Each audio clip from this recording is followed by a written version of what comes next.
Esenlikler değerli Ön Türk Akademi Dergisi takipçilerimiz. Uzun bir aradan sonra kısa söyleşilerimize çok değerli bir konuğumla başlıyoruz. Semra Bayraktar.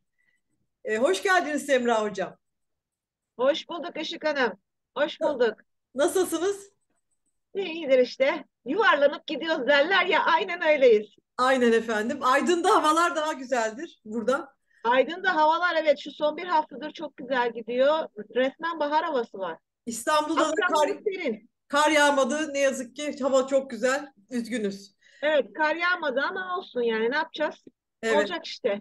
Semra Yeri Hanım, geliyor sıcak oluyor, yeri şimdi gelir soğuk oluyor. takipçilerimiz için önce kısa bir kendinizi tanıtır mısınız? Tanıtayım. Ben yurt dışında doğdum büyüdüm.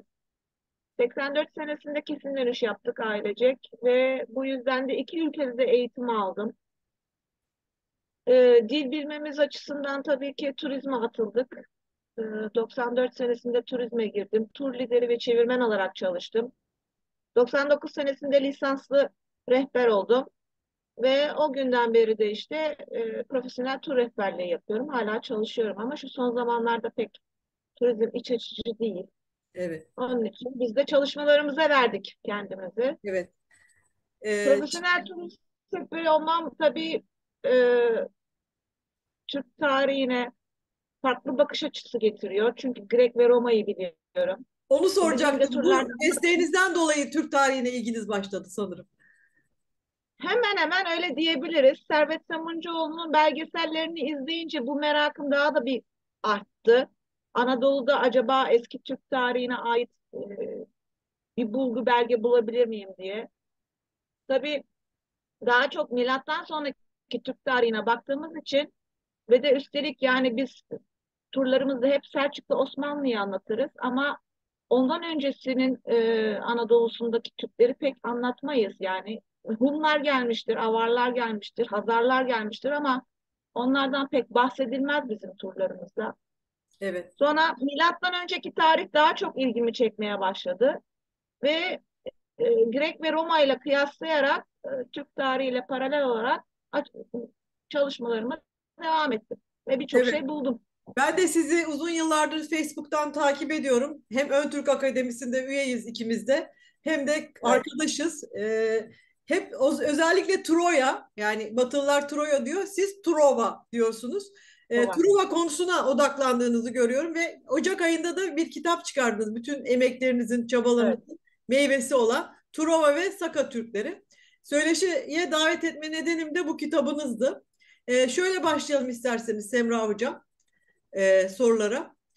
Trovalılar ne zaman, hangi bölgede yaşadılar ve ne zaman, niçin yıkıldılar? Kısaca seyircilerimiz için bunu özetler misiniz? Özetleyelim. Son yapılan kazılarla Truva'nın tarihi 3500'lere kadar geriye gidiyor milattan önce. Yani 5500 yaşında. Tabii o dönemden sonra Truva birçok yere yıkılıp üzerine tekrar şehirler kuruluyor ama topluluk pek fazla değişmiyor. Özellikle de e, 1200'lere kadar topluluk pek fazla değişmiyor. Gelen giden oluyor ama yerleşik olup olmadıklarını, yani oraya yerleşip yerleşmediğini bilmiyoruz ama milattan önce 1200'lerde bu Ege göçleriyle, işte deniz insanları da diyorlar buna. O tarihten sonra artık Truva'nın çehresi değişmeye başlıyor. Tabii bunların içerisinde İskitler, Sakalar da var. Çünkü birçok kaynaklarda bunların isimleri geçiyor. Truva 10 katmandan oluşuyor. Çanakkale elimizdeki antik kent.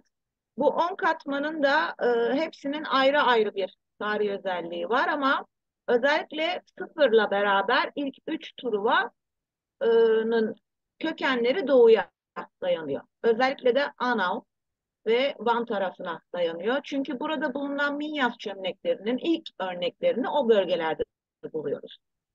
Şriman buna Anakara Yunanistan'daki bir şehirden dolayı bu çömleklere onun adını veriyor. Minyas. O şehrin adını veriyor ama aslında bu bir doğu ismi taşımalıydı. Çünkü esas orijinal çıktığı yer Anadolu toprakları. Yani buradan Anakara Yunanistan'a ve adalara gidiyor. Zaten bu çömleği doğuya doğru takip edebildiğimize göre o zaman buradaki yaşayan insanların da o taraftan gelmiş olması gerekiyor. Profesör Doktor Semih Güner'in bir Türk tarih tezi Altay Türk Kuramı tezi Evet, vardır. Bu Sibirya'dan göçlerin Türkmenistan üzerinden Göbekli Tepe, Zagros dağlarına gelmesi ve oradan da birçok yere dağılması vardır.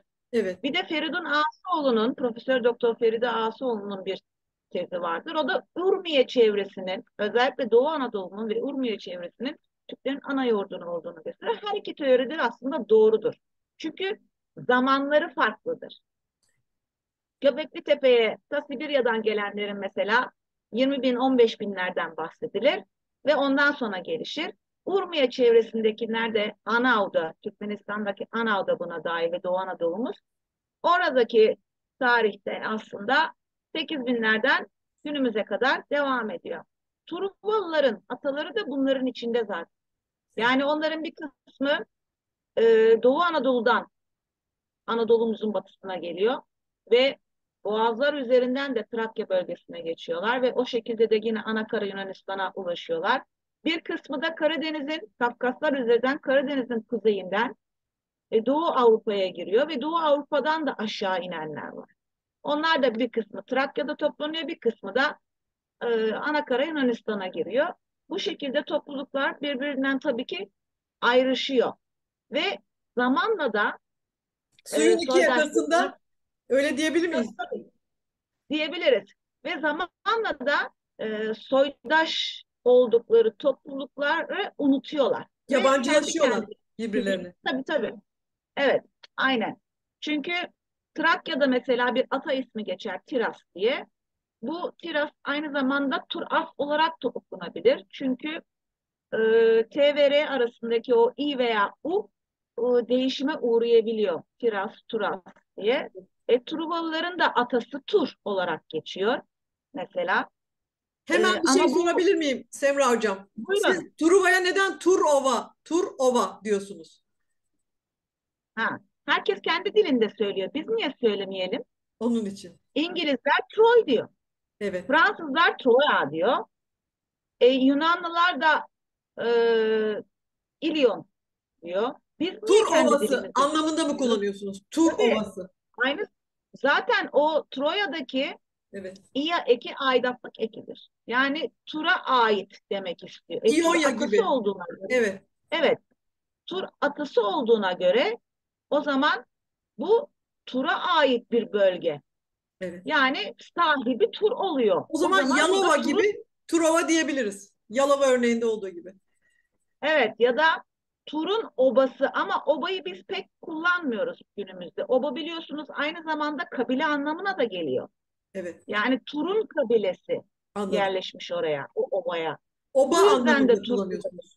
Hı hı. evet, Türkologlar da genellikle ve özellikle de bizim ilk zamanlardaki bu arkeoloji enstitüsü kurulduğunda da o dönemin yazarları, tarihçileri de Turova olarak zikreder bu ismi. Hı hı. Troya falan demezler.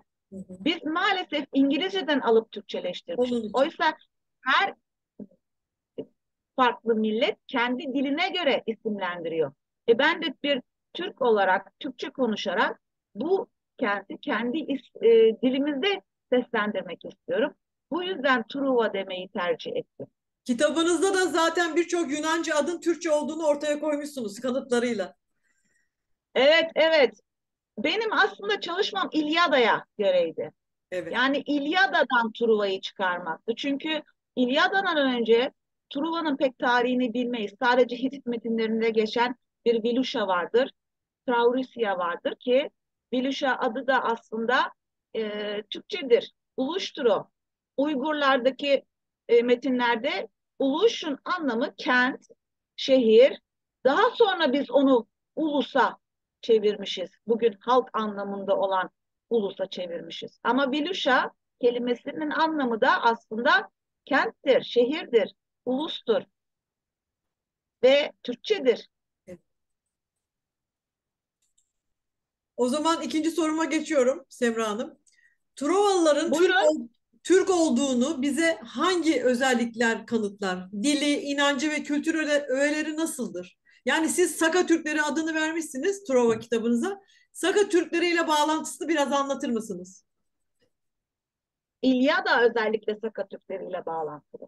Çünkü İlyada'nın anlatıldığı dönemde işte şair Homer dedikleri kişinin yaşadığı dedikleri dönemde Sakalar zaten Anadolu'da.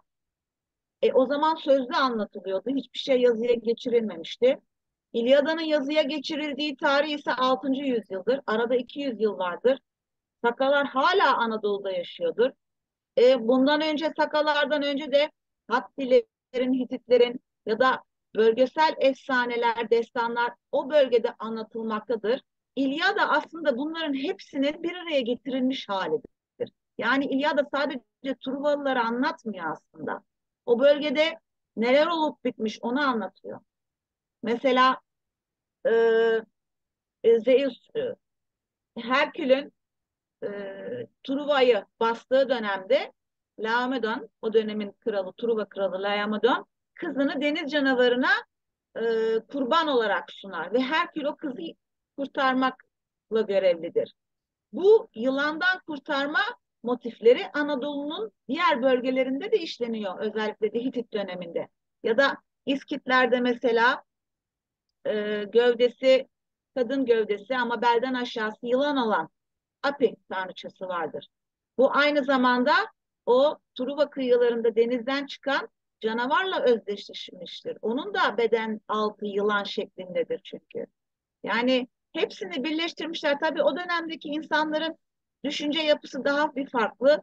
Her bir şeye bir mitolojik hikaye uydurmuş. Bu mitolojik hikayelerin bazılarının altında gerçek efsaneler ve gerçek destanlar da yatmaktadır ki kahramanlık destanları gerçeklere dayanır. E, Mesela at adamlar, ilk Kimmerler, İskitler at üzerinde yolculuk yapıyordu. Bu yüzden de Kentaur olarak mitolojik bir karakter uydurdular. Ama aslında onlar Kimmerleri ve Sakaları anlatıyordu. Şimdi kulaktan kulağa anlatılmış bir hikaye vardır.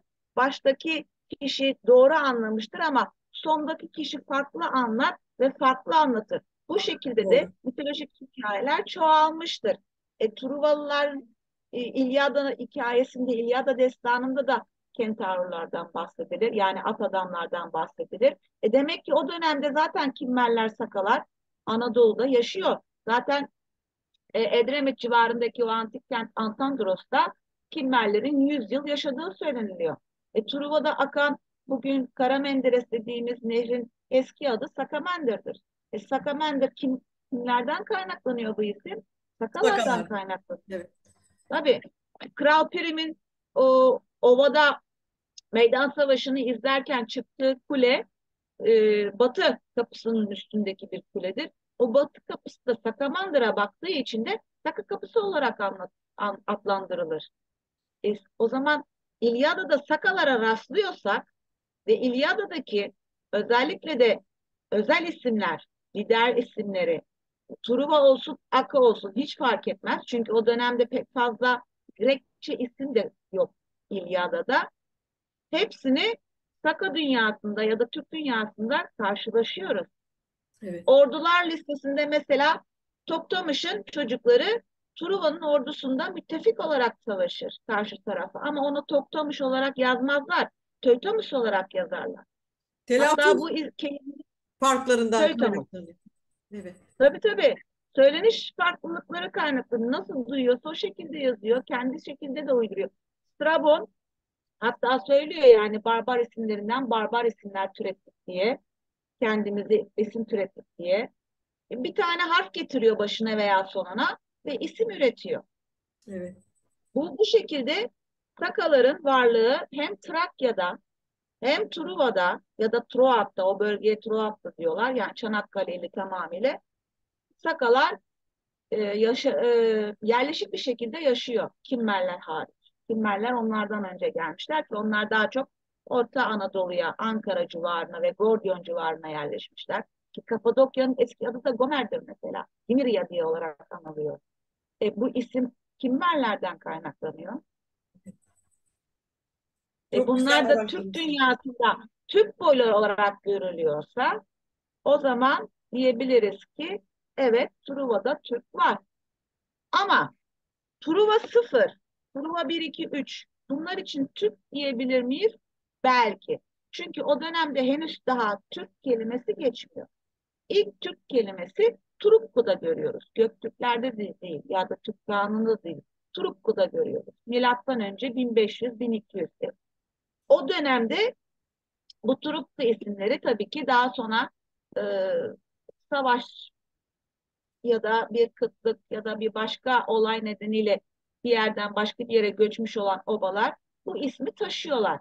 Ama Truva 0, 1, 2, 3'te bu ismi, Türk Kendilerine ismini farklı bir göremiyoruz. isim veriyorlardı muhtemelen. Tabii tabii mutlaka ya başkaları isimlendiriyor onları ya da kendileri kendilerini isimlendiriyorlar. Bu bahsettiğiniz Ama doğumdan önce 3500. tabii 0, 3500 0 bir doğumdan dönemi. önce.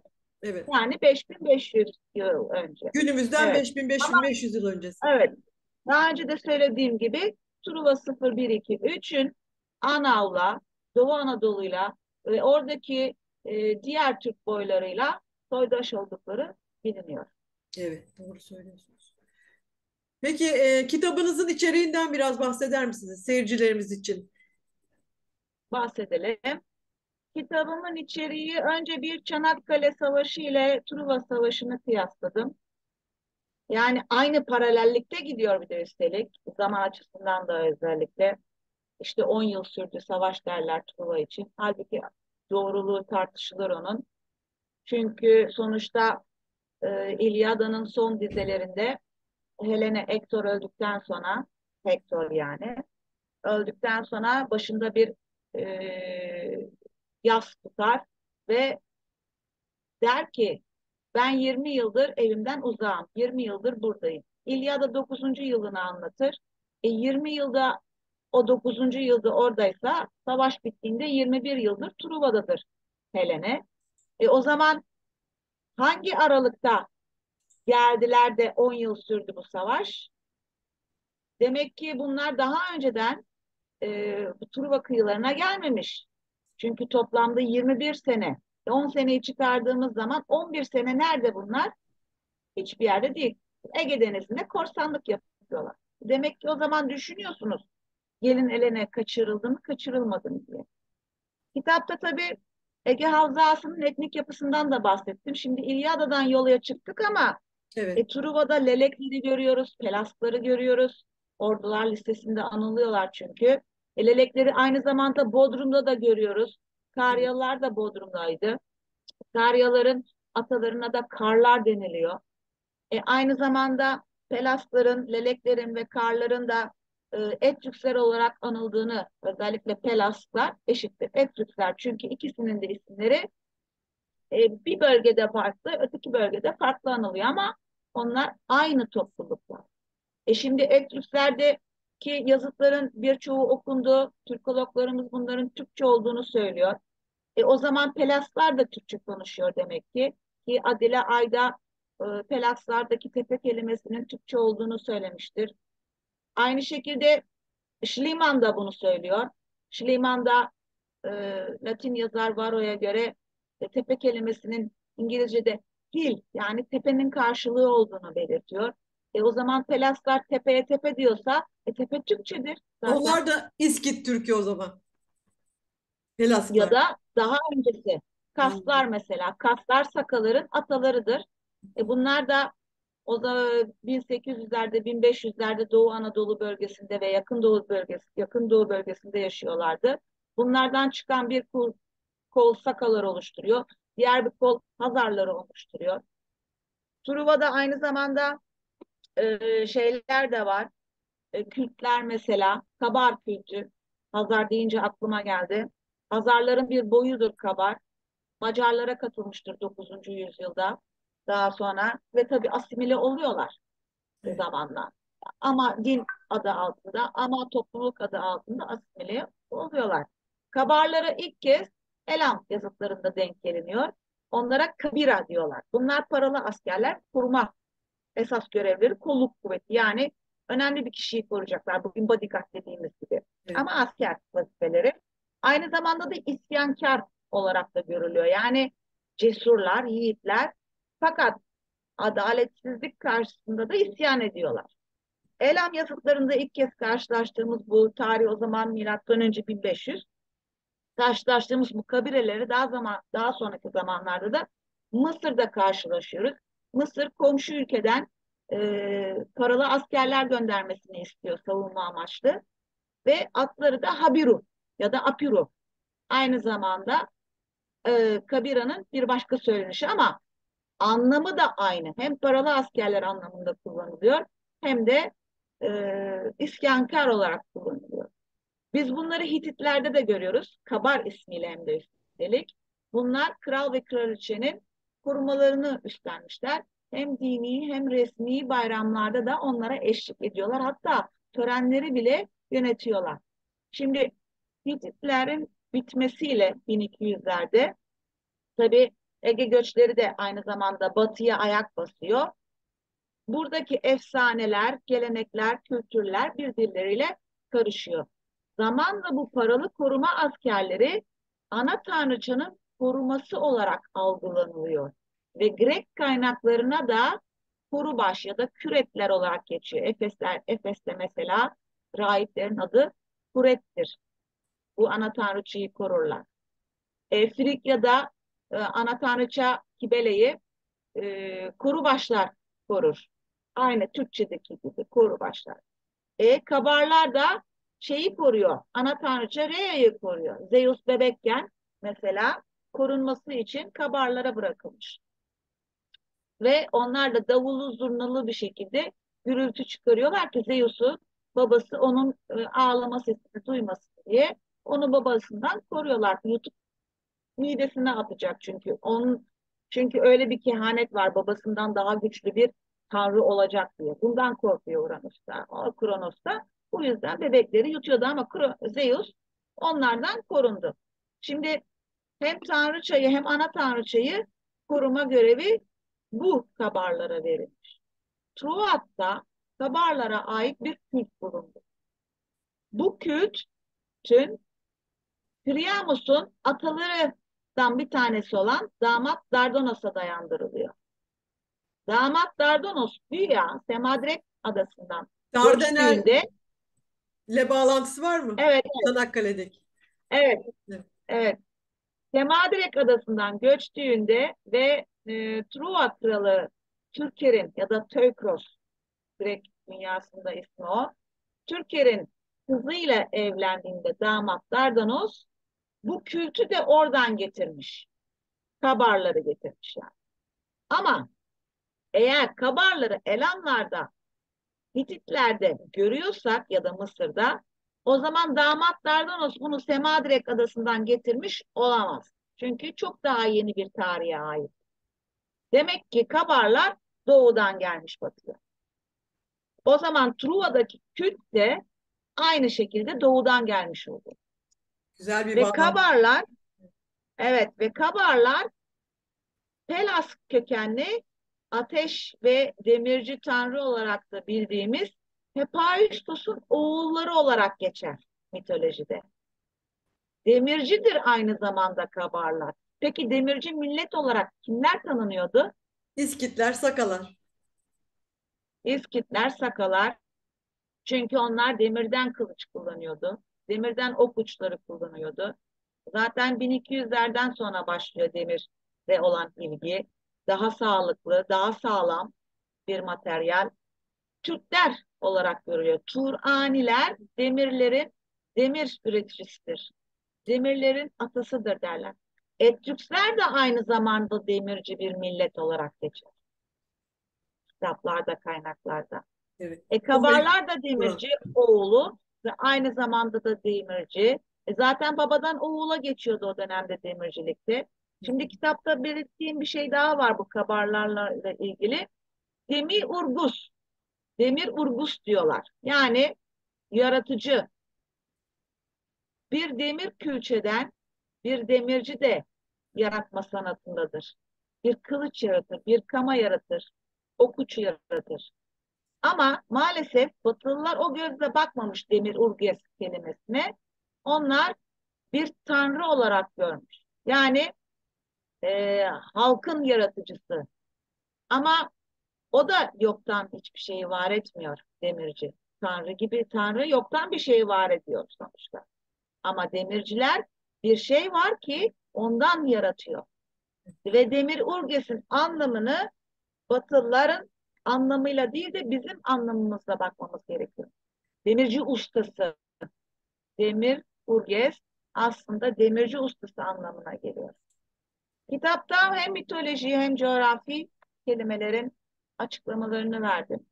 Atalar demiştim, atalardan bahsettik. Ondan sonra son bölümünü de işte Biluşa'nın beyliklerinden, yani daha doğrusu Uluş'un beyliklerinden bahsettim. Strabon 9 tane beylik var der. Ama öyle bir ifade vardır ki İlyada'da, ben onu şey olarak gördüm. Metafor bir anlatım olarak gördüm ve kullandım. Bu bölümü okuyacağım. Evet, Boreas otlarken gördü onları. Vuruldu. Bir at oldu kara yeleli. Bindi kısraklara. Kısraklar gebe kalıp 12 tay doğurdular. Bu İlyada'da geçen bir dizi. evet, Şimdi burada 12 taydan bahsediyor. Bizim Türk dünyamızda da mesela 9 Oğuz, 3 Tatar ya da işte 30 Tatar, 10 Ogur, evet. hep böyle sayıyla belirtilen boylarımız da vardır. Şimdi 12 tay burada doğurduysa kısraklar, o zaman burada 12 boyun olması da mümkün. Bunları Evet. tek tek işledim işte Metaforik kitapta. anlatımlar. İki, Evet, tabii metaforik çok hem de üstelik. Şimdi Aşil'in mesela Paris tarafından okla öldürüldüğü bilinir. Bu genel bir tanım. evet, İyi de o ok her zaman için Apollo'nun oku olarak tarif edilir.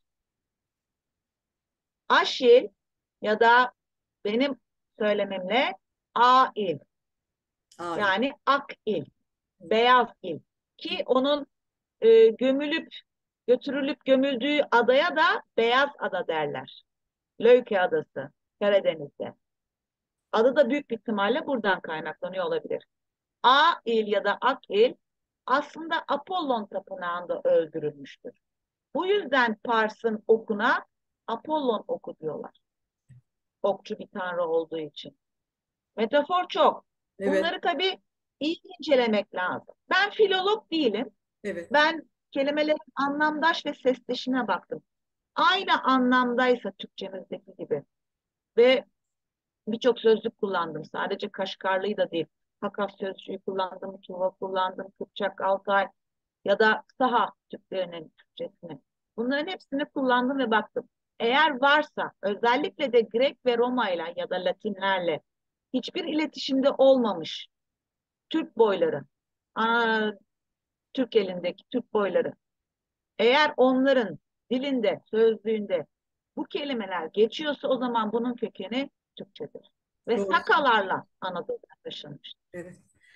O zaman Türklerin Anadolu'daki varlığını Trovalılara, sizin deyiminizle Trovalılara dayandıran Türkologlar bu tezlerinde haklılar. Milattan önce 3500'lere kadar gidiyor Türklerin Anadolu'daki varlığı, değil mi Semra Hocam? Evet, haklılar ve hatta daha da öncesine de gidiyor olabilir. Evet, Yani şu anki sonuçta artık buluntular. Şu anki tabii sizin şu an kitabınızda anladığım benim 5500 yıldır Anadolu'dayız biz. Diyebilir miyiz? en az En en az. az Evet. 5500 yıldır Anadolu'dayız ki Türkologlarımız, filologlarımız Türkçenin de en az yaşının 6500 olduğunu söyler. Bu durumda o 6500 ise o zaman bizim Anadolu'daki varlığımız da 5500 olabilir. Hattiler mesela Hititlerin öncesinde. Hattiler bir Anadolu halkıdır. Onu bile bugün Hint Avrupalılaştırıyorlar. Çok yazık. Halbuki Hattilerin dili Hint Avrupa değildir. Ve onlar da bizim gibi İzmirli, Ankaralı, Antalyalı der. Yani Hattuşili'deki li eki bizdeki ek gibidir. Evet. Eklemeli dil yapısına sahiptir ve Hattilere ait Alacahöyük kral kurganlarından çıkan buluntular ile Truva'da çıkan buluntular, Orta Asya'daki Pazarık kurganlarından ya da Arzan kurganlarından çıkan buluntular ya da Sümerlilerde gördüğümüz buluntularla benzerdir. Bunların sadece ticari bir mal olduğunu da sanmıyorum. Çünkü sonuçta Truvalıların ataları İlyada'daki Truvalıların ataları doğudan gelmiş. Minyaf çömleğini de doğuda görüyoruz ilk. O zaman bunların hepsi soydaş. Evet. Ama orada kendisini artık o bölgeye göre adapte etmiş. Zamanla da doğudaki akrabalarını unutmuş. Türk boyları arasında da görülür bu birbirleriyle savaşma. Doğru. Onlar da yaşamışlar. Mesela Akkalar. Evet. Truvalıların karşısında kim vardı? Akkalar vardı. Peki bunların isimleri nereden kaynaklanıyor? Ahiyevalardan. Hitit metinlerinde geçen Ahiyevanların ilk hecesi olan Ahi zamanla Akka'ya dönüşmüş. Bak. Bunların bir kısmı Batı Anadolu'dan Anakara Yunanistan'a geçiyor. Ve orada da isimleri Akka'ya dönüşüyor. Evet. Ama Anadolu'da kalan kısmı 1300'lerde özellikle Yavan bölümü Mısır kaynaklarında geçtiği için Grek öncesi döneme ait. Bu durumda da o zaman İyonlara Grek diyemeyiz. Evet. Ve Yavan kelimesi Pers kaynaklarında da Yavan olarak geçer ama Grek kaynaklarında o İyon olmuş. Harikasın. Yavan iki kelimeden oluşan bir sözcük. Evet. Ahi ve Yavan. Evet. Ahi Aka olmuş, Yavan da İyon olmuş. Bu Çok yüzden çok değerli çalışmanız. kaynaklarda Evet. karışıklık yaşanıyor. Evet. Şimdi İyonlar Anadolu'ya göçmüş ya da Anakara Yunanistan'a göçmüş diyorlar. Öbür taraftan da yok işte Ahyalar buradan Anakara Yunanistan'a, oradan da tekrar buraya göçmüş diyorlar ama aslında ikisi de aynı fakat zamanla birbirlerinden uzaklaşmış toplumlar. Harikasınız. Burada kesiyoruz ve takipçilerimize Peki, devamını kitabınızdan okumalarını öneriyoruz. Çok teşekkür evet, ederim evet. verdiğiniz değerli Ben bilgiler teşekkür için. ederim Işık Hanım. Sağ olun. Sağ olun. Var Suzan olun. de selamlar. Emeklerinize sağlık. Türklük için verdiğiniz Sağ olun. hizmetlerden dolayı kutluyorum. Ben teşekkür ederim Ayşe Hanım. Tekrar Görüş- görüşmek üzere. Görüşmek üzere. Hoşça kalın.